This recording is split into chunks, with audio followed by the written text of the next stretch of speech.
Pemirsa, dinamika terjadi di Komisi Percepatan Reformasi Kepolisian. Berniat mengadu tentang dugaan kriminalisasi, kehadiran Refli Harun bersama Roy Suryo dan kawan-kawan sempat ditolak dengan alasan Roy Suryo sudah tersangka. Juga sebentuk surat cinta kepada 11 komisioner. Ya, inilah respon Refli Harun dan Roy Suryo bersama rekan-rekannya ya. Tidak diizinkan sampaikan pendapat, Roy Suryo CS memilih walk out dari audiensi bersama Komisi Percepatan Reformasi Polri.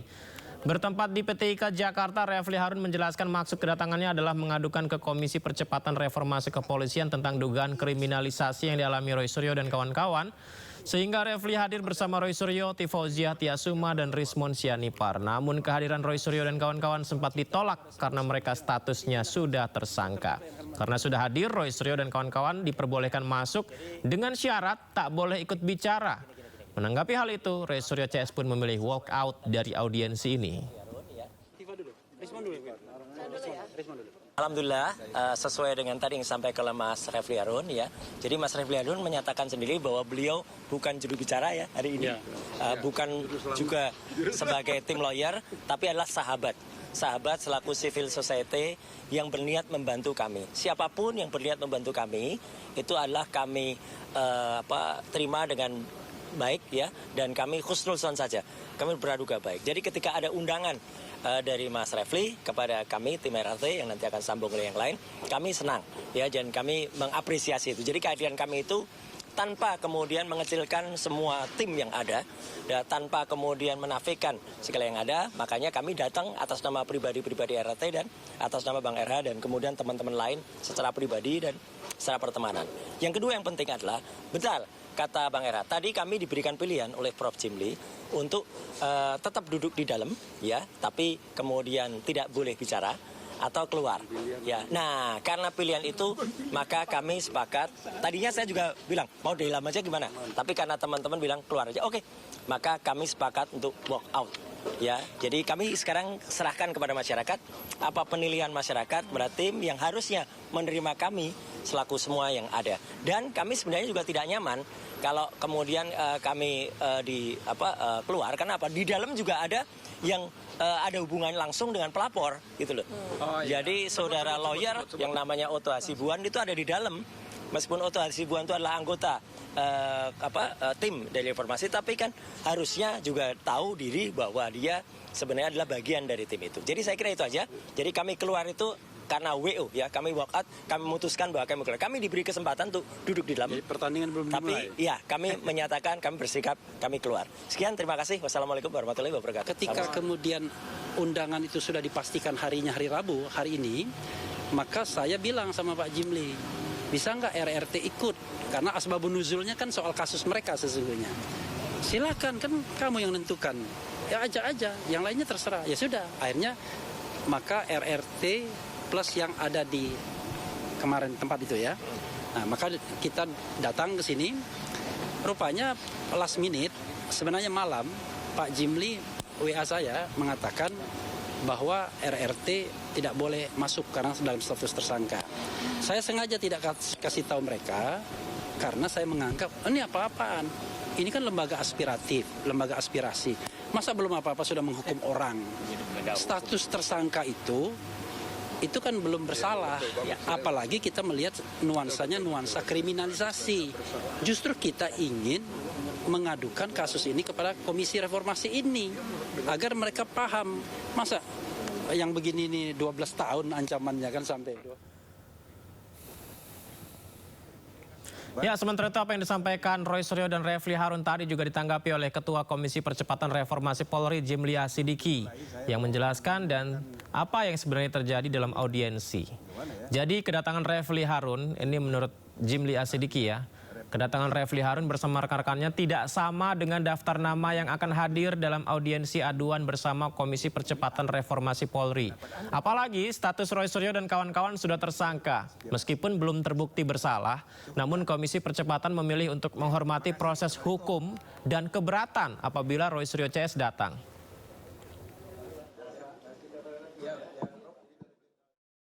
Pak Refli dan kawan-kawan, nama yang datang tadi ternyata tidak sama dengan daftar surat. Bagaimana?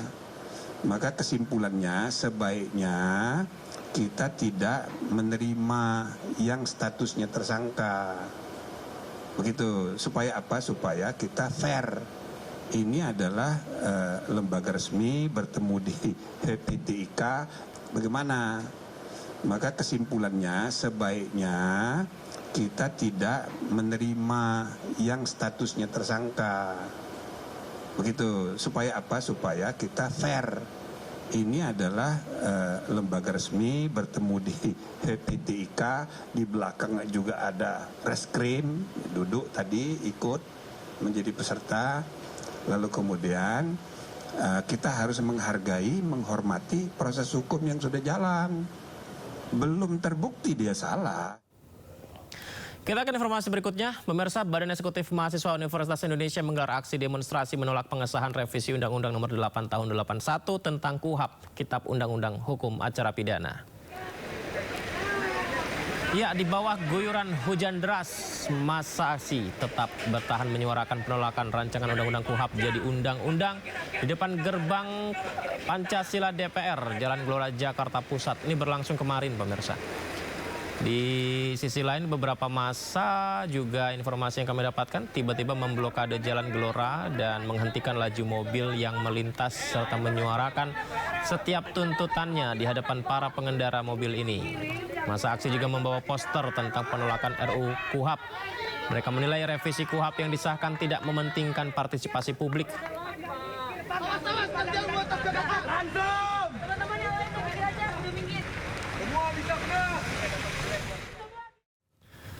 Ya, aksi unjuk rasa tadi dipicu oleh DPR RI yang resmi sahkan Kitab Undang-Undang Hukum Acara Pidana. KUHP baru akan berlaku 2 Januari 2026. Tibalah saatnya kami minta persetujuan fraksi-fraksi terhadap rancangan undang-undang tentang Kitab Undang-Undang Hukum Acara Pidana. Apakah dapat disetujui untuk disahkan menjadi undang-undang? Setuju. Terima kasih. Revisi KUHP resmi disahkan. Peresmian dilakukan pada sidang paripurna ke-8 masa persidangan 2 tahun 2025-2026. DPR tegaskan revisi KUHP sudah melalui pembahasan mendalam dengan sejumlah perwakilan sipil dan ahli.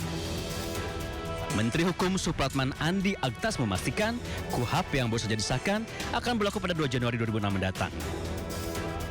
Berlakunya KUHP ini akan bersamaan dengan Kitab Undang-Undang Hukum Pidana atau KUHP yang sudah lebih dahulu pengesahannya. Yang jelas bahwa dengan berlakunya KUHP kita di tahun 2026, 2 Januari yang akan datang, sekarang KUHP-nya juga sudah siap. Jadi otomatis dua hal ini, hukum material dan formilnya itu dua-duanya sudah siap.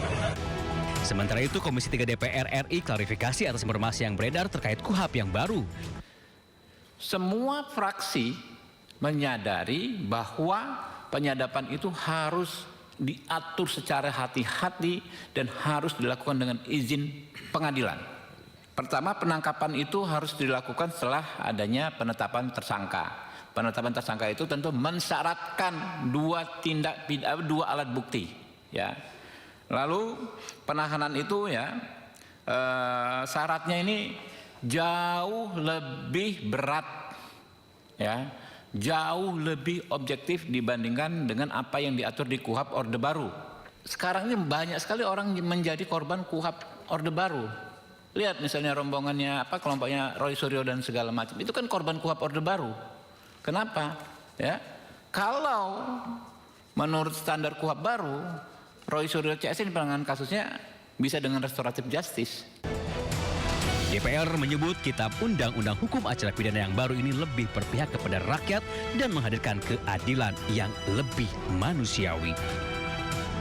Dari Jakarta, tim liputan iNews melaporkan. Terdapat beberapa perbedaan antara KUHP lama dengan KUHP yang baru disahkan hari ini, di antaranya terkait aturan pemeriksaan. Dalam KUHP lama, pemirsa, pemeriksaan tersangka oleh penyidik tanpa ada kamera pengawas. Sementara di KUHP baru, pemeriksaan terhadap tersangka wajib direkam dengan kamera pengawas. Rekaman tersebut tidak hanya digunakan dalam penyidikan, tapi juga untuk pembelaan tersangka dan terdakwa di persidangan.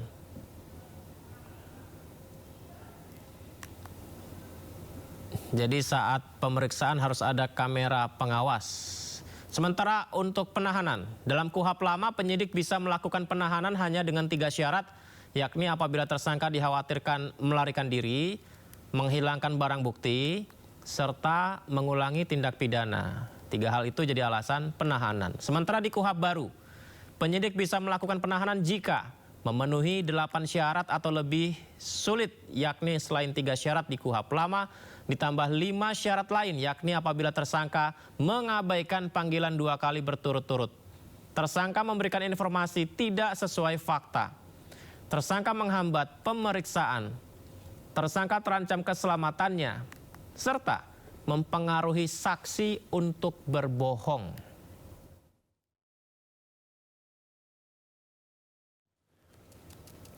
Ada beberapa informasi yang didapatkan masyarakat dan diungkapkan oleh Ketua Komisi 3 DPR RI Habibur Rahman bahwa mengklarifikasi adanya kabar bohong atau hoax di media sosial terkait peran polisi dalam Undang-Undang KUHP yang baru. Jadi pemirsa, Habibur Rahman menegaskan kabar bohong itu tidak benar dan aturan soal penyadapan tak diatur KUHP baru.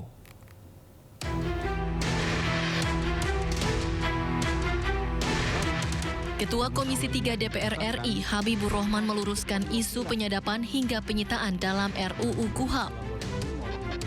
Habibur Rahman menyoroti hoaks seputar revisi KUHP yang disahkan terkait peran polisi dalam KUHP. Hoaks pertama yang beredar yakni polisi bisa diam-diam menyadap, merekam dan mengutak-atik alat komunikasi digital tanpa batasan soal penyadapan sama sekali yang tertuang dalam pasal 1 ayat 34 dan pasal 124. Selanjutnya, hoaks yang kedua mengatakan polisi dapat membekukan sepihak tabungan dan semua jejak online, mulai dari rekening bank, medsos, sampai data-data di drive yang tertuang dalam pasal 132A. Lalu hoaks ketiga, polisi dapat mengambil HP, laptop, dan data elektronik yang disimpan dalam waktu lama, bahkan kalau Anda bukan tersangka yang tertuang dalam pasal 112A. Kemudian hoaks keempat, polisi bisa menangkap, melarang, meninggalkan tempat menggeledah, bahkan melakukan penahanan tanpa konfirmasi tindak pidana yang tertuang dalam pasal 5. Terkait hal tersebut, Habibur Rahman menegaskan 4 kabar itu tidak benar adanya. Selain itu, Habibur Rahman juga menyatakan aturan soal penyadapan tidak diatur KUHP baru, melainkan regulasi sendiri melalui undang-undang. Kemudian untuk pemblokiran dan jejak online harus mendapatkan izin hakim. Sedangkan terkait penahanan baru bisa dilakukan apabila terdakwa mengabaikan panggilan 2 kali berturut-turut tanpa alasan yang sah. Tanpa batasan soal penyadapan sama sekali. Kami perlu klarifikasi ya bahwa menurut pasal 135 ayat 2 KUHP yang baru, hal ihwal penyadapan itu tidak diatur sama sekali dalam KUHP. Tapi akan kita atur di undang-undang tersendiri yang membahas soal penyadapan. Sejauh ini kalau dari pembicaraan lintas fraksi di Komisi 3, hampir semua fraksi, bahkan semua fraksi menginginkan penyadapan itu nanti diatur secara sangat hati-hati dan harus dengan izin ketua pengadilan. Yang kedua, hoax yang kedua disebut polisi bisa membekukan sepihak tabungan dan semua rekening online-mu. Kami perlu sampaikan bahwa menurut pasal 139 ayat 2 KUHP baru yang insya Allah ini akan kita sahkan, semua bentuk pemblokiran tabungan, kemudian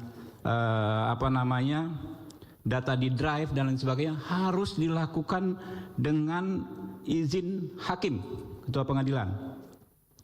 Yang ketiga, hoaxnya disebutkan polisi bisa mengambil HP, laptop dan data elektronikmu. Menurut pasal 44 KUHP baru yang akan kita sahkan ya, bahwa semua bentuk penyitaan itu harus dengan izin ketua pengadilan negeri. Jadi tidak benar. Lalu hoax yang keempat adalah polisi bisa menangkap, melarang, meninggalkan tempat menggeledah, bahkan melakukan penahanan tanpa konfirmasi tindak pidana. Pembaruan KUHP diperlukan agar hukum acara pidana menjadi lebih berkeadilan dan dapat memberikan perlindungan lebih besar bagi warga negara. Dari Jakarta, Tim Liputan iNews melaporkan. Sepak bola remaja asal Kabupaten Indramayu, Jawa Barat diduga menjadi korban tindak pidana perdagangan orang di Kamboja. Menurut keluarga, sebelumnya korban berangkat ke Jakarta bersama temannya untuk ikut seleksi salah satu tim sepak bola yakni Sparta FC yang berafiliasi dengan PSMS Medan. Bismillahirrahmanirrahim. Assalamualaikum. Bapak Haji Dedi Mulyadi, Bapak Kapolri, Bapak Listio Sigit. Sambil memegang foto cucunya bernama Rizky Nur Fadilah berusia 18 tahun, seorang wanita parubaya bernama Imas, warga kampung Cilisung, Desa Dayukolot, Kabupaten Bandung, Jawa Barat, meminta pertolongan kepada Gubernur Jawa Barat dan kepolisian untuk memulangkan cucunya. Menurutnya, Rizky Nur Fadilah diduga menjadi korban tindak pidana perdagangan orang di Kamboja. Menanggapi laporan warganya, Gubernur Jawa Barat Dedi Mulyadi mengaku akan menanganinya. Dedi pun menyebut sebelumnya telah membuat larangan bagi warganya untuk pergi ke wilayah itu. Banyak ketakutan, ya takutnya cucu kami kenapa-napa, makanya saya viralkan. Setelah viral, alhamdulillah. Saya baru dengar sekarang, ya udah kita tangani deh, gitu siapapun. Saya baru dengar sekarang malah kita keluar. Kalau saya kan propis itu sudah jelas melarang, Bila perlu nanti saya keluarin lagi peraturan gubernur larangan warga Jabar untuk pergi ke daerah ini, daerah ini, daerah ini, yang kemudian di daerah tersebut, di negara tersebut menimbulkan penderitaan dan jumlahnya banyak. Ini kan harus segera ditangani. Rizky Nur Fadilah diketahui berangkat ke Jakarta 3 minggu yang lalu bersama temannya untuk mengikuti seleksi salah satu tim sepak bola yakni Sparta FC yang berafiliasi dengan PSMS Medan. Pada 26 Oktober, Rizky sempat menghubungi keluarga saat di Jakarta akan diberangkatkan ke Medan. Sehari kemudian, Rizky menghubungi kembali dan mengaku sudah berada di mes di Pulau Bali. Setelah ditelusuri, mes yang dimaksud ternyata di Malaysia dan beberapa hari berikutnya, tepat tanggal 4 November, Rizky mengabari bahwa dirinya sudah berada di Kamboja.